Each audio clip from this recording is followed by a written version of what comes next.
Here now is Chris Bedford, executive editor at the Common Sense Society. Chris, we caved to every demand of Zelensky's, and as we know, that omnibus spending bill that Mitch McConnell and Chuck Schumer are so desperate to get passed, that does include the $38 billion that Biden wants. Of course, the Unit Party will send all the money that they can to Ukraine. The American people can be pulled any which way they want, but they've never been consulted on this, and I don't expect they will be.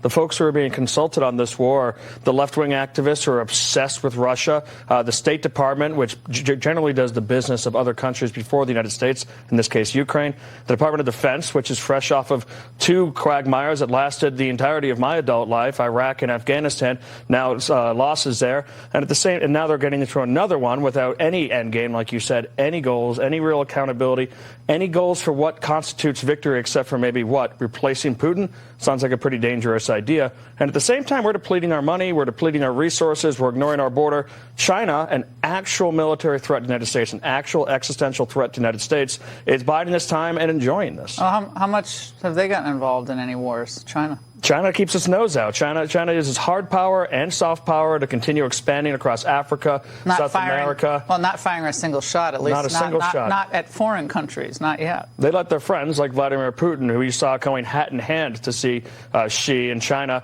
over this war, they let their friends do the fighting for them, just like smart countries often do. The United States, when it won the Cold War, a lot of the ways that it fought was letting their friends and supplying allies and defeating. But a lot of people in D.C. don't realize this is no longer the Cold War. This is no longer a godless, atheist slave state trying to conquer the planet. This is Vladimir Putin, a Tin Pot dictator, fighting a neighbor next door. How close are we going to get to nuclear war over that?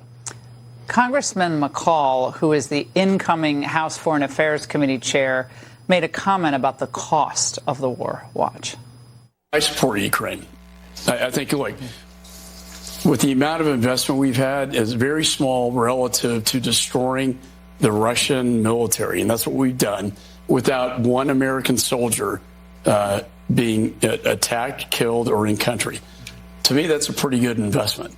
What have we gotten for this? I'm still asking the question, what have we actually accomplished in this $100 billion, which we will have spent by the end of this year? We've destabilized Vladimir Putin, and we've shown his army to be the hollow army that it has been for decades and decades. The question is, to what end? It's just like when we went in and knocked out Gaddafi, or potentially went in and almost knocked off Assad or knocked off Saddam Hussein.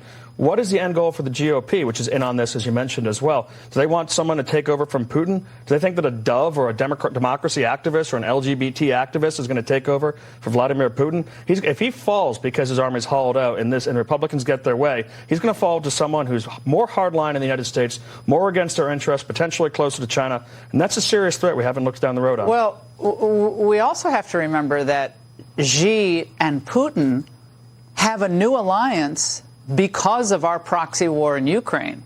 We also have to acknowledge that we have driven up the price of oil globally by continuing to fund this war. I mean, that's just a fact. The sanctions have made the oil companies really even richer here in the United States and around the world. But Putin is not suffering. China's buying all the oil from him, as are other countries. And England's suffering, where they're in for an extremely cold winter. Germany's suffering. Europe's suffering. We have to ask this question because obviously no one wants to see the atrocities that are going on in Ukraine. But what serves the just interests of the United States? Of course, it might be just to stop atrocities, but it also serve American interests. In this case, destabilizing Putin, spending billions, taking our eye off of China doesn't serve our interests. So maybe it could be a just war, but we have to bring them both together. Right, but is Ukraine our ally?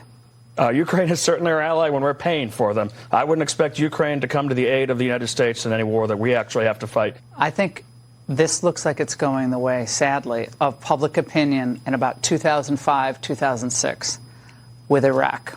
That's what I predict if this keeps going with no clear benefit to the United States. Absolutely. Chris, great to see you.